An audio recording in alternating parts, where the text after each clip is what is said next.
Hey guys, welcome back to the BuzzWeaver channel, and we have some very important news for you today that nearly went under the radar. So I'm kind of glad I saw this on the Jimmy Dore show, so I was able to share this article with you guys as well. From Reuters, exclusive.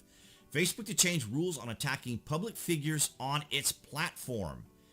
Facebook will now count activists and journalists as involuntary public figures, and so increase protections against harassments and bullying targeted at these groups, its global chief said in an interview this week. The social media company, which allows more critical commentary of public figures than of private individuals, is changing its approach on the harassment of journalists and human rights defenders who it says are in the public eye due to their work rather than their public personas. Now, keep in mind here, it's interesting how the language shifts. First is activist, a very general term. Then it comes down to human rights defenders, which is still kind of general in retrospect, but still kind of leaning towards a certain particular group of people. And then we have this down here.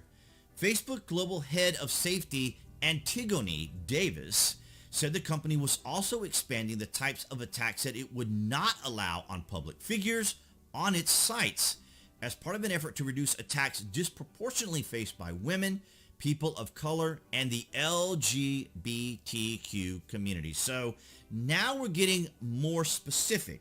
So it's interesting how Facebook and platforms often change the language. Now, I am not suggesting or implying that these individuals shouldn't have, or anyone online shouldn't have some level of protection or safety, knowing that they can speak freely.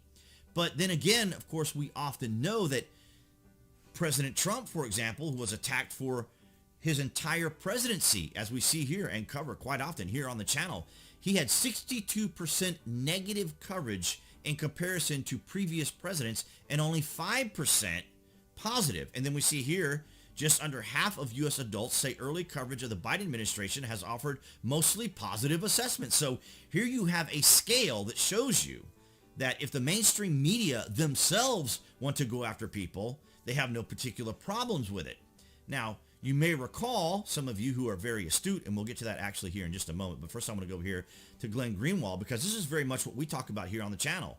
To appease the endless campaigns of journalists to pressure Facebook to censor more, Facebook is now removing journalists from the public figure category, meaning the freedom to criticize journalists and engage in activism against their work will be sharply curtailed.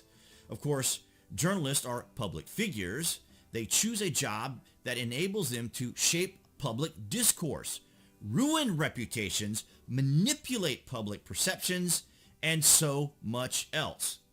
And we know this very much so because you guys may recall, going back to the miners, when this particular phrase, I don't know if I can repeat it here on YouTube, because what happened was the mainstream media were going after minors, and their kind of little dig to the minors, no pun intended, was for them to educate themselves on the knowledge of computer programming. And when the media started losing their jobs and so forth because, Orange Man Bad started falling apart, we couldn't say educate yourself on programming language code. As you can see here, they even changed the language here in the Metro News. Biden to minors, educate yourself how to use computer programming language. Now, if you use this on Twitter, if you were to say this phrase right here on Twitter, you would be suspended or banned, because the media was upset that this was being used against them once their ratings, many of them were being laid off and so forth. Now, I don't wish any harm to the media in and of themselves. For me personally, I just wish they could just be honest, but I know they want to make money. They need to make business, and doing so sometimes requires that they go a little extra in their framing of their work.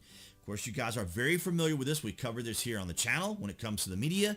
Nicholas Salmon, RNC speaker and Covington Catholic video star, explained, well, there isn't really much to explain here. He was berated, he was disparaged, he was criticized, he was ridiculed. Him and his school, the Covington Catholic School, was disparaged and ridiculed by the mainstream media, many celebrities, many different outlets and even some political figures who then had to either delete their tweets, retract what they said, and of course Nicholas Salmon is making bank on lawsuits against many of these mainstream medias. But of course they're allowed to do that, as Glenn was just saying. And then of course we have right here, Rolling Stone's botched ivermectin story raises questions about what is misinformation. Remember, misinformation, disinformation, and all of this sort of nonsense that was being, well, not nonsense, but was being brought up by the current administration. Misinformation being something very tangible that people are concerned about. But as we've talked about before, just like with hate speech, if the left doesn't agree with it, they're going to consider it hate speech or misinformation. So there's a level of bias. There's a level of tribal warfare that goes on, making this very complicated and very difficult. So Facebook here is going to change its rules yet again, because these rules kind of already exist, but they want to continue on with their march towards being able to control. Now, this all kind of goes back to the whistleblower who wasn't really a whistleblower. So essentially what we have here, as we talked about with misinformation and or tribal warfare and hate speech, this particular whistleblower was upset that Facebook wasn't doing enough to target conservatives. And we know this to be true. Let me see if I can find it here real quick. I'll have to check my notes.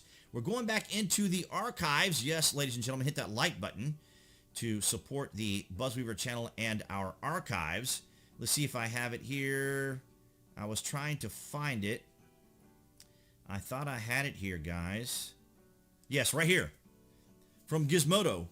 This was back in 2016. Former Facebook workers, we routinely suppressed conservative news. So they were actively trying to impact the election at the time. Now, this is back in May. But they were already working together. As we say here quite often, the Democrats working alongside the mainstream media, activists, tech giants, and special interests were all working towards trying to get as many people as possible to hate President Trump. And, of course, the most popular story of all, which I will go back into the archives. So bear with me as we go back into the archives once again. We have it right here, and I've covered this here on the channel. Of course, the secret history of the shadow campaign that saved the 2020 election. This is a 6,683-word article from Molly Ball, essentially explaining how a cabal of people actively work together to change the outcome of an election. So basically she's talking about election interference with the cabal of people being a consortium of people. Right here, CEOs, activists, AFL-CIO, a group of people actively working against President Trump. And of course, there is no mystery about the continuing insults to Trump supporters, the Trump family. And of course, we have the whole FBI investigation into Russia Gate, which also landed several of his associates in big trouble. And they continue to do so today. So I find it very interesting that suddenly, after this little whistleblower, we're seeing more and more pressure on Facebook. Now, we've already seen both individuals. We saw both Zuckerberg and Dorsey appear before Congress several times, the investigation committee, and not a whole lot was done. So here we have even more pressure, perhaps preparing for the upcoming midterms in 2022. So Facebook is going to have to get on board with the left, or they're going to get in bigger trouble. I don't know how much more trouble they can get into or how successful it can be. So how Facebook, which has about 2.8 billion monthly active users, treats public figures and content posted by or about those figures has been an area of intense debate. Yes, it has been, because it ultimately comes down to, if the left doesn't agree with it, then obviously it's misinformation or it's some type of activity that needs to be censored, because the reason the left is censoring, the reason you're seeing the censorship and call for censorship, is because they don't want competing voices. And Ben Shapiro said something very interesting the other day. The reason these people behave with this sort of almost childlike temper tantrums is because they have with using Twitter as an echo chamber, they have all convinced each other that they can't lose, that there's nothing they can lose, that it's all about them. They can do whatever they want. They can have whatever they want, no matter what they want.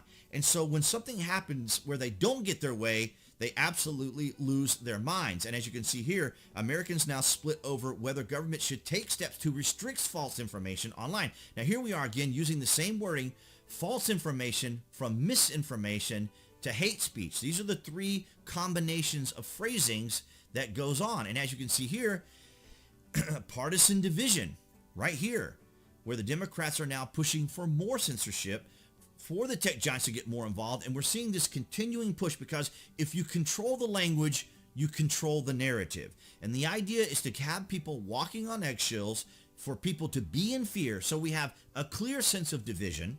We have a clear sense of fear buildup by individuals who want to silence anyone who can oppose them.